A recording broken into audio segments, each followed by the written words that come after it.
Uma hora de conversa, de perguntas incómodas ou de questões pertinentes.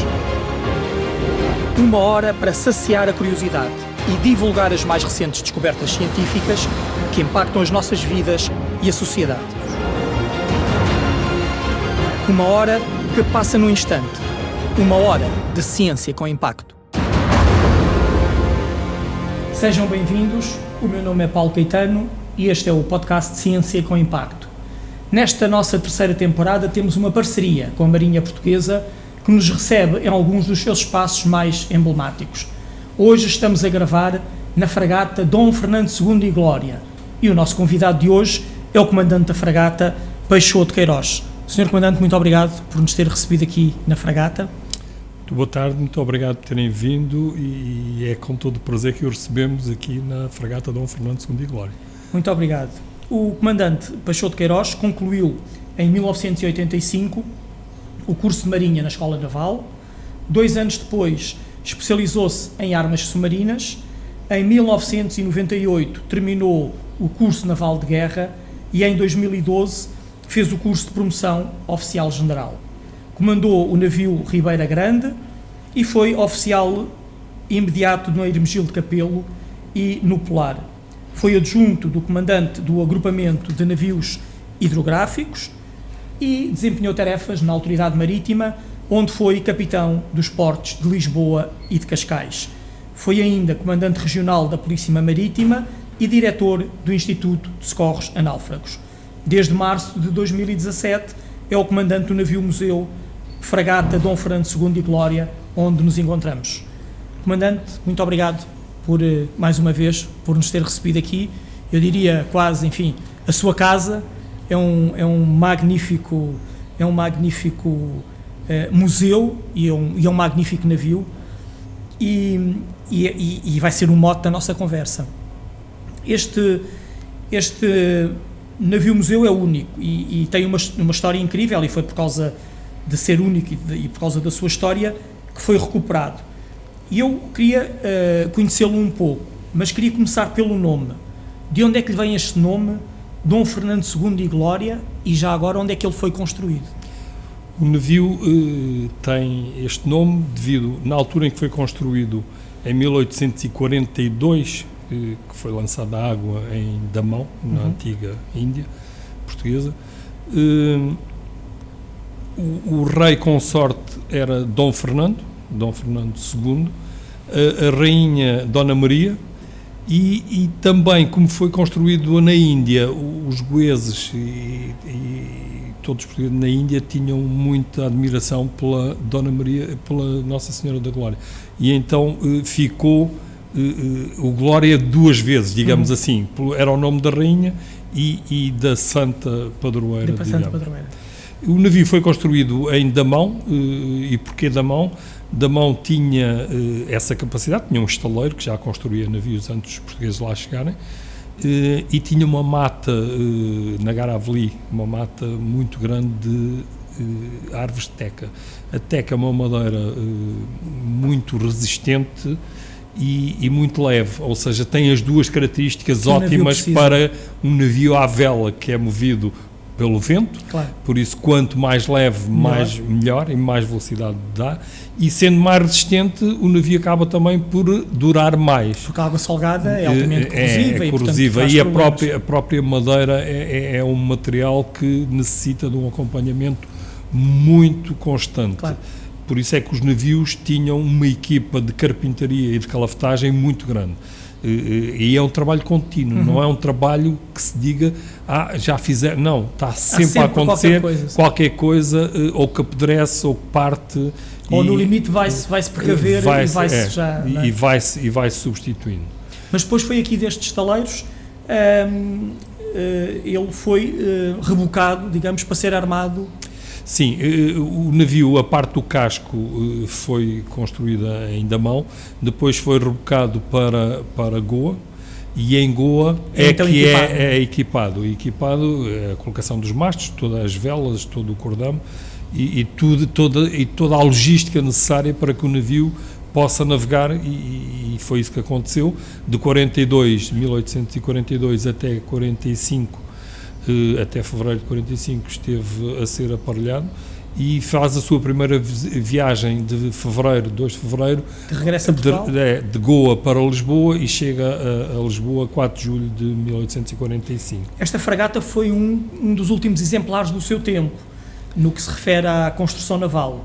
Como já sublinhou, navega exclusivamente à vela, foi todo construído em madeira, mas nesta época, no final do século XIX, a construção naval dá um grande salto e os navios mudam muito. Este é quase um dos últimos exemplares do seu período histórico, não? Sim, é um navio que faz a carreira da Índia, Sim. e a carreira da Índia está quase no final. Nesta fase. É um navio que, quando é construído, já a Revolução Industrial já se tinha dado, por isso já havia navios construídos não em madeira, mas em ferro e a vapor.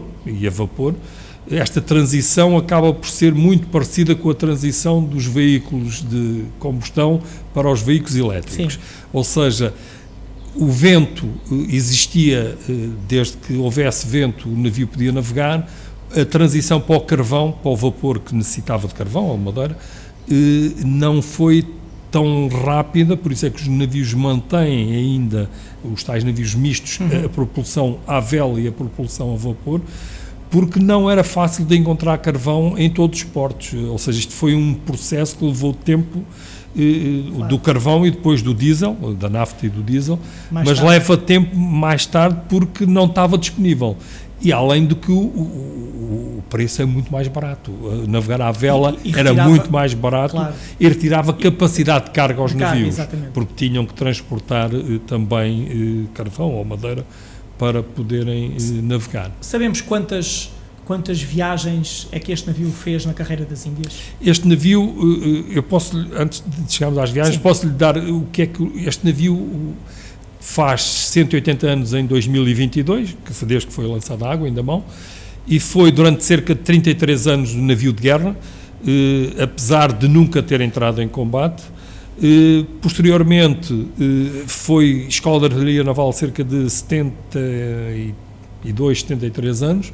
Em 1945 deixa de ter interesse para a Marinha, porque não tinha utilidade para a Marinha, e então foi fundeado aqui no Rio Tejo? Sim, fundeado no Rio Tejo, e com o Diário de Notícias, com a Casa dos Rapazes de Lisboa e com a Legião Portuguesa da altura, transforma-se em obra social para acolher jovens desfavorecidos, órfãos e desfavorecidos, porque aqui era uma escola, além de ser uma escola primária, também lhe dava uma profissão, digamos, técnica ligado à parte marítima. Grande parte destes jovens, há uma parte que ingressa na Marinha de guerra, mas muitos deles não ingressam na Marinha, vão para a Marinha Mercante, para a Marinha de Pesca e para outras profissões que não têm ligação ao mar. Em 1963 o navio tem um incidente e fica destruído com um incêndio, e é onde acaba a obra social, que fica fundeado, o destroço, o remanescente fica aqui no Rio Tejo até 1990, quando, com a persistência do Sr. Almirante Andrade e Silva, é assinado um protocolo entre a Marinha e a Comissão para a comemoração dos 500 anos dos descobrimentos marítimos da Índia, para a recuperação do navio. Este processo demora de 1992. Mas então já lá vamos à recuperação. A recuperação depois, porque a recuperação foi uma obra imensa, que temos que detalhar. Mas antes disso, fale-me desta época em que este navio estava. O navio faz 9 grandes viagens, das quais 3 são para a Índia, ir a Goa e voltar, e outras 3 para a África e 3 mais aqui digamos, no Atlântico, no Oceano Atlântico. Estas viagens para a Índia, estamos a falar de uma viagem que dura, porque o navio só se movimenta à vela, cerca de 15 meses, são 6 meses de ida, 6 meses de volta e cerca de 3 meses na Índia, à espera dos melhores ventos. E ia cheio, não é? O navio chegou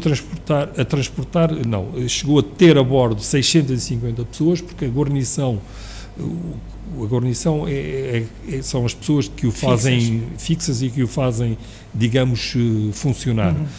Andava na casa dos 350 pessoas e chegou a transportar 650 pessoas no total, que é muita gente. Eram fundamentalmente passageiros do Estado, funcionários públicos, muita tropa, muita forças de segurança, chefes de repartição, governadores, ou seja, tudo ligado sempre ao Estado. O navio acaba por fazer este tipo de transporte, quer de material, quer de pessoal, mas do Estado, porque o navio é um navio de guerra. Mas já não transportava mercadoria no sentido comercial do termo, digamos assim? Não.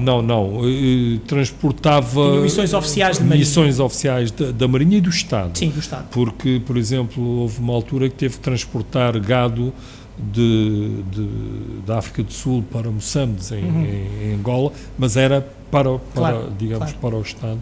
O que é que distinguia uma fragata destas, de meados do século XIX, das caravelas que desbravaram e que descobriram o caminho marítimo para a Índia, portanto, século XVI, desde século XVI a meados do século XIX, o que é que mudou na navegação? Desde logo o tamanho. Mudou, era isso que eu ia dizer, a tonelagem. Sim. Mudou a tonelagem, mudou a velocidade, mudou o conhecimento, quer das correntes, quer do regime de ventos, que é fundamental. Mudou a navegação e a precisão da navegação, apesar de que os navios ainda nesta altura ainda passavam por determinado tipo de locais para saber que estavam na rota certa. O regime de ventos é fundamental e as condições de vida são um bocadinho melhores, apesar de que até ao século XX, nomeadamente a água e a alimentação, é muito deficitária, digamos assim. Não há frigoríficos, tudo que tem que ser levado ou é salgado, ou é fumado, ou é vivo, pois, com todos, e tudo tem inconvenientes. Os vivos é bom porque há produtos frescos, mas ocupam espaço e degradam as condições de salubridade a bordo. Os salgados e os fumados acabam por provocar mais sede numa plataforma que tem dificuldade em água. Porquê? Porque a água é colocada a bordo em barris, mas sem qualquer tipo de tratamento, e a água apodrece facilmente, deixa de ser bebível. E tudo isto junto com comida que ainda por cima é salgada, que tem que ser demolhada, provavelmente não havia grande molha, mas que provoca ainda mais cedo, por isso vai provocar mais complicações à vida a bordo, e é isso que leva a esta ideia que os marinheiros gostam de bebidas alcoólicas e não gostam de beber. Os marinheiros têm essa necessidade porque precisavam de algum líquido, e as bebidas alcoólicas acabavam por se preservar um bocadinho mais do que a água, e é um líquido, acaba por também ter uma porcentagem elevada de água, e hidratava, com depois o inconveniente de além de hidratar, também provocar alguma perturbação e melhorava o ambiente. Mas o grande problema a bordo é sem dúvida a falta de água ou a necessidade de beber e não haver muita água disponível. Fome não, havia sempre comida. Há sempre a questão do biscoito, que é a bolacha cozida 2 vezes, que era a última reserva, mas não se morria de fome, digamos assim, havia sempre qualquer coisa para comer. Para beber já não é tão linear, havia essa dificuldade que eu lhe estou a dizer. O escorbuto ainda se mantém, o tal mal de Luanda. Porquê mal de Luanda? Porque só ao fim do mês é que o escorbuto se começava a manifestar das pessoas, que era mais ou menos quando chegava por ali, por aquela latitude de Luanda, e por isso é que eles chamavam isso. O escorbuto só no século XIX é que, e começa com a Marinha Inglesa a fornecer um citrino, sumo Foi quando de perceberam, laranja, digamos, ou a causa, no fundo. é a falta de ácido ascórbico, que é a vitamina C, e começa a ser recorrente e diário o fornecimento de sumo de limão ou de laranja a todos os marinheiros. Nós estamos num navio de guerra. Sim, este navio, apesar de nunca ter entrado em combate, mas andou sempre armado. Sim. E andou sempre com oficiais, sargentos e praças da Marinha. Que tipo de armamento é que esta fragata transportava? Eram peças de calibre 12, 50, ele foi construído para albergar 50 peças, 28 no piso onde nos encontramos e 22 no convés. Normalmente nas viagens não levava o armamento todo, não era necessário. Levava menos de metade do armamento. Era uma altura pacífica nessa altura? Sim, porque estávamos a viver a paz britânica. Os ingleses tinham em Trafalgar derrotado a Marinha Francesa e a Marinha Espanhola. Por isso, no Atlântico era relativamente seguro. Era seguro, e no Índico, digamos, só navegava quem a Marinha inglesa deixava, digamos assim. E a Marinha Inglesa, nessa altura, era o dobro de todas as outras juntas. Por isso, não foi necessário, digamos, entrar em combate. Apesar de ter ainda feito algumas missões de imposição da soberania, nomeadamente no Ambris, na costa a norte de Luanda, em Angola, foi necessário, digamos, impor a soberania portuguesa. Além desta guarnição militar que o navio transportava, que outras funções, que outras tarefas é que a tripulação tinha que cumprir aqui? Quais eram, digamos, vamos lá ver. Já nos falou dos carpinteiros. Dos carpinteiros e os calafates. Claro. Uns para substituir a madeira, outros para impermeabilizar o navio. Havia depois uma grande parte, ou uma grande percentagem de elementos que manobravam o navio, por isso estavam ligados aos cabos e às velas e aos mastros, e havia outra grande parte que estava ligada à artilharia e à parte do combate. Eram as duas grandes áreas que tinham. E depois os oficiais que efetuavam a navegação e sabiam, determinavam a posição do navio e o local e o rumo para onde. Isto funcionava como máquina oleada. Sim. Por turnos, não é? O navio funcionava por quartos, como se diz na Marinha, são períodos de 4 horas de serviço, onde está um oficial, vários sargentos e várias praças, para fazer todas as outras funções que enumeramos agora, quer na condução do navio, quer na manobra das velas, quer na parte de artilharia de combate. Também iam treinando para estar tudo pronto para atualizar se fosse necessário. As peças tinham treinos regulares,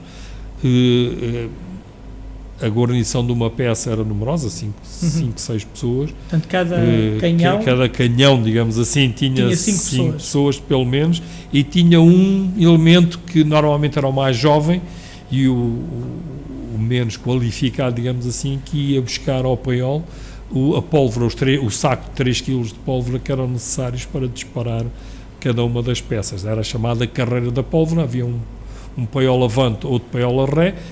As pessoas estavam divididas para não se cruzarem, e então era a chamada carreira da pólvora, que era disparavam, assim que disparavam, cada elemento da peça ia ao paiol buscar então o saco de 3 kg. Vocês ainda têm aqui um paiol lá em baixo, sim, no piso de baixo, que é muito interessante porque está isolado, não é?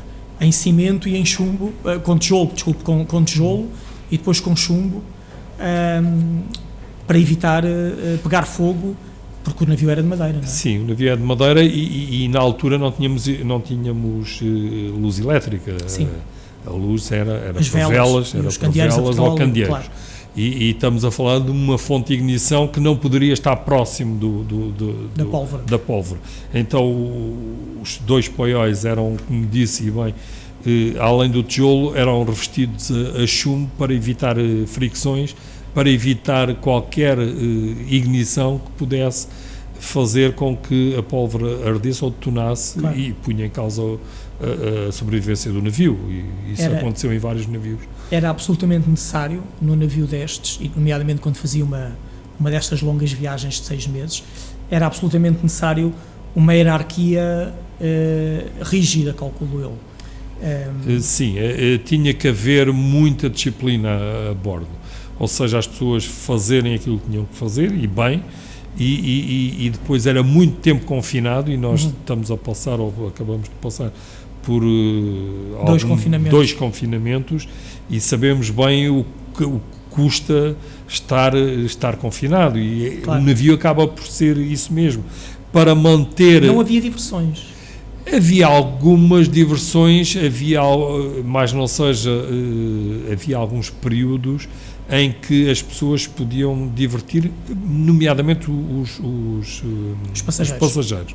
A parte da guarnição não tem muito tempo disponível, porque ou está de quarto ou está a descansar, digamos assim, ou a tratar de outros assuntos necessários para comer,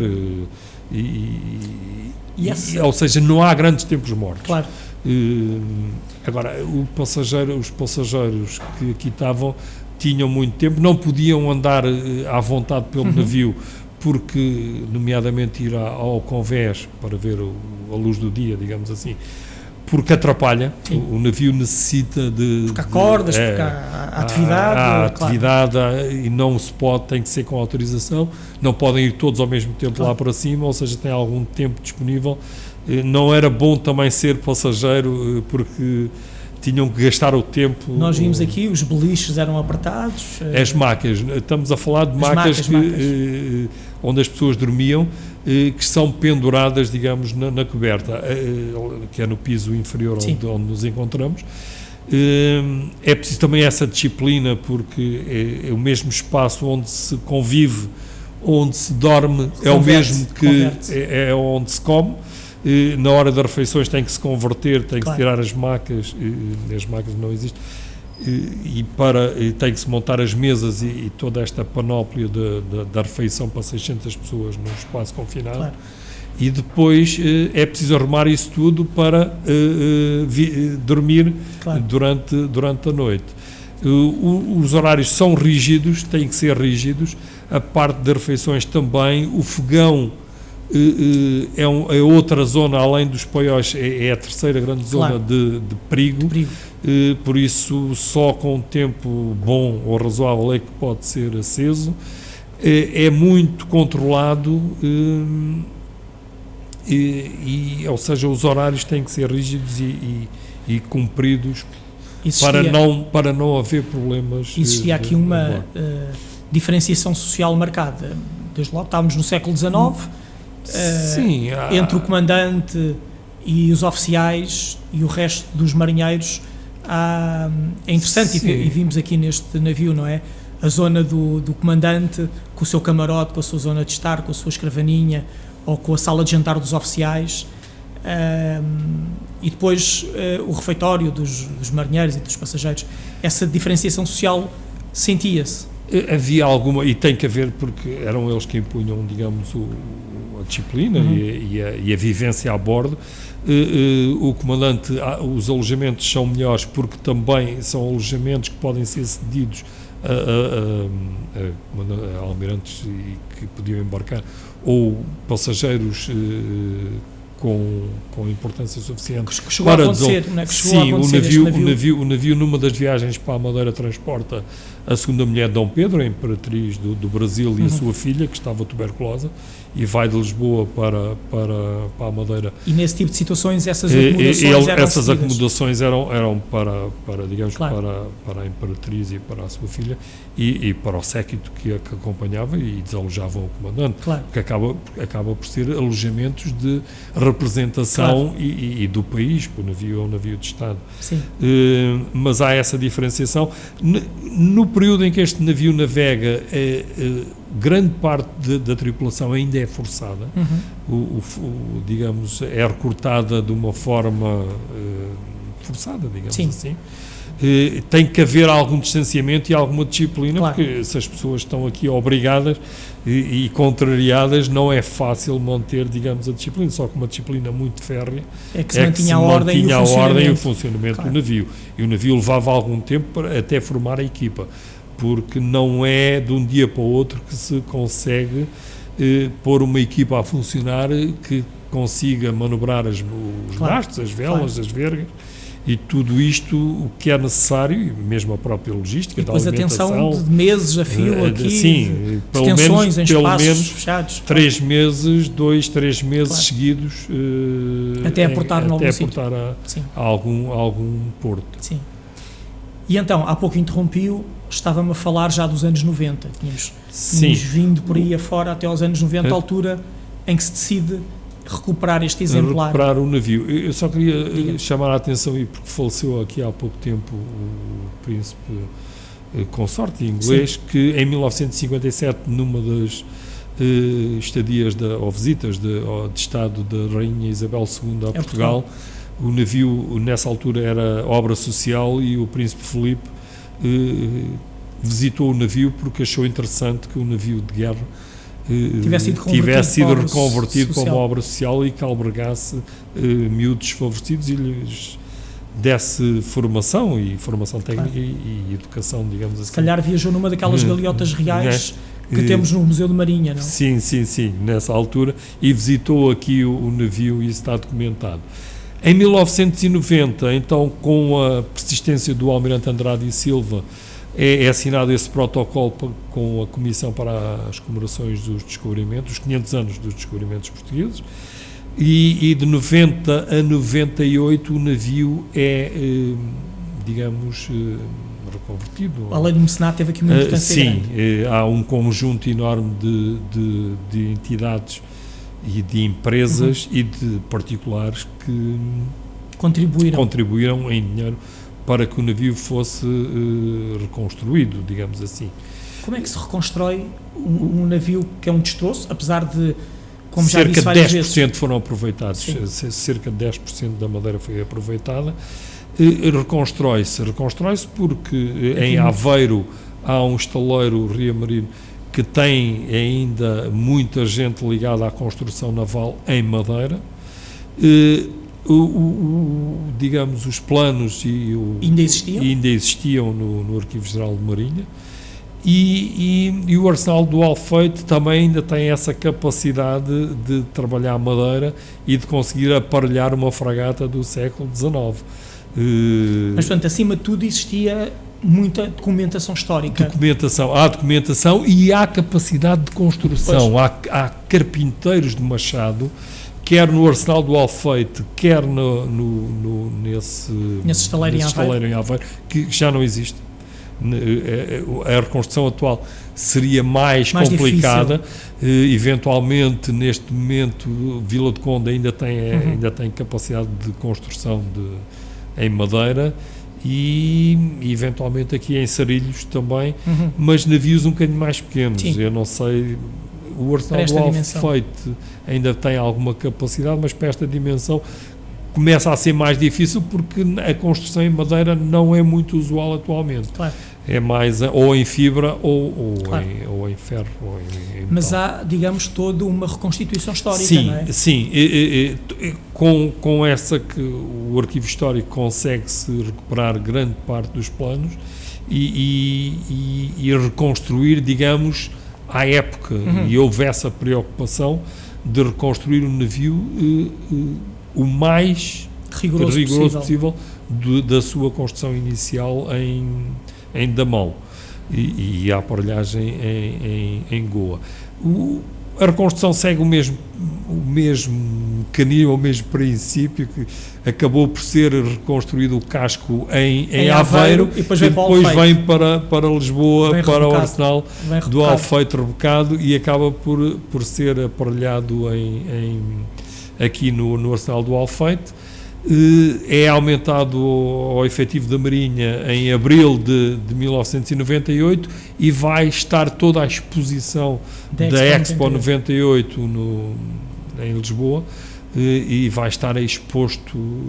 Mas antes diga-me uma coisa, havia esses planos no arquivo, havia esse conhecimento ainda no trabalhar a madeira, mas nós não recuperamos. Eu estou aqui a dizer já num espírito nacionalista, a Marinha não recuperou este navio apenas enquanto navio, recuperou enquanto museu. Temos aqui canhões, temos aqui utensílios, temos aqui, enfim, tudo aquilo que aparelhava o navio. Sim. Como é que foi possível ir buscar todo este saber como é que as pessoas, como é que os marinheiros vestiam na época, as armas que utilizavam, os utensílios, como é que os espaços se dividiam?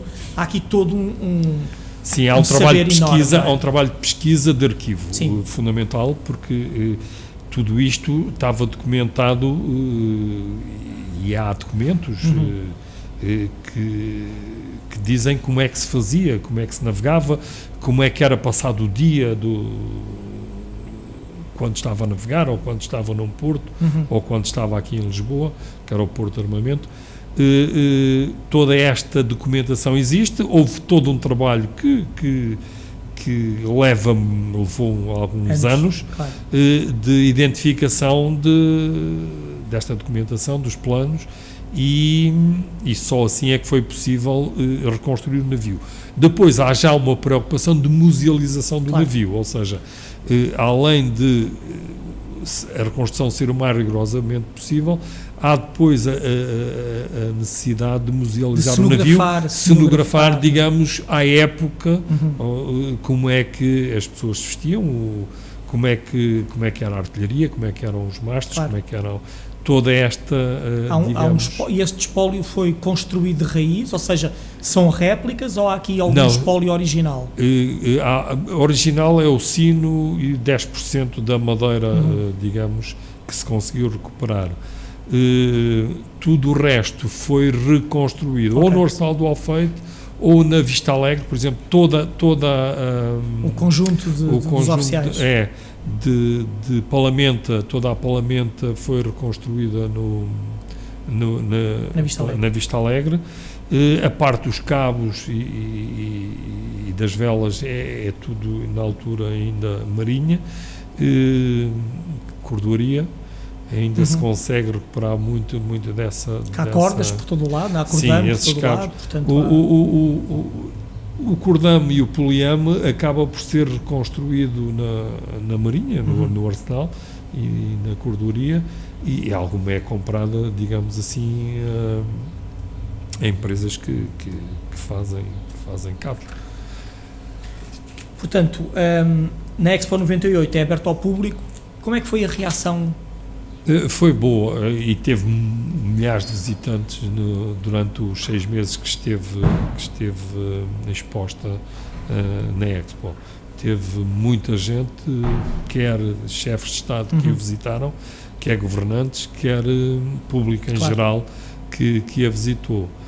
E depois, quando a Expo acaba? Quando a Expo acaba, há a tentativa de o colocar num sítio, primeiro Lisboa. Esteve na Doca da Marinha durante muito tempo, na Doca do Espanhol também há algum tempo, até que foi decidido colocá-la e fazer um protocolo com a Câmara de Almada e colocá-la no local onde nos encontramos, em Cacilhas, nas docas da Ex-Perrição, que estavam disponíveis, e foi colocado aqui a fragata. E é aqui que está aberto ao público. E é aqui que está desde 2007 aberto ao público e musealizada e disponível para ser visitada por portugueses, nacionais e estrangeiros. E tem sido muito visitada? Sim, nós temos este período conturbado da pandemia, que a partir de 2020 nos, digamos, condicionou muito o número de visitas, mas o navio até ao início da pandemia era visitado por cerca de 45 mil pessoas ano. Um navio destes, a Marinha Portuguesa ainda tinha know-how para o pôr a navegar, para navegar com ele?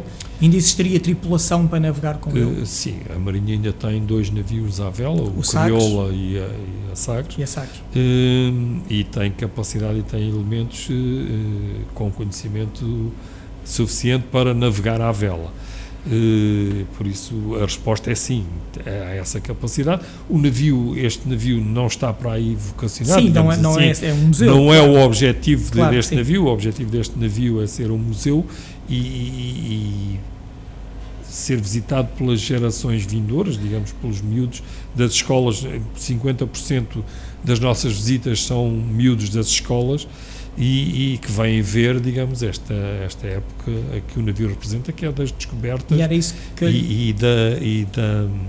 digamos, das viagens à vela para a Claro. Índia, e de como é que se vivia no século XIX, como é que se vivia num navio Dentro à do vela, navio.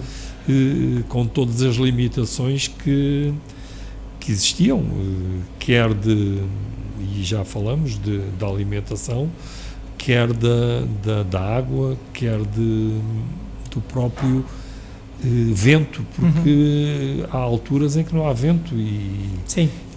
e com todas essas limitações, digamos assim. E que mensagem, e para finalizar, Comandante, que mensagem é que gostava de deixar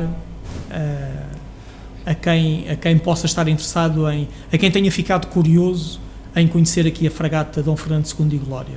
E a mensagem é que nos visitem. Nós estamos abertos a visitas todos os dias,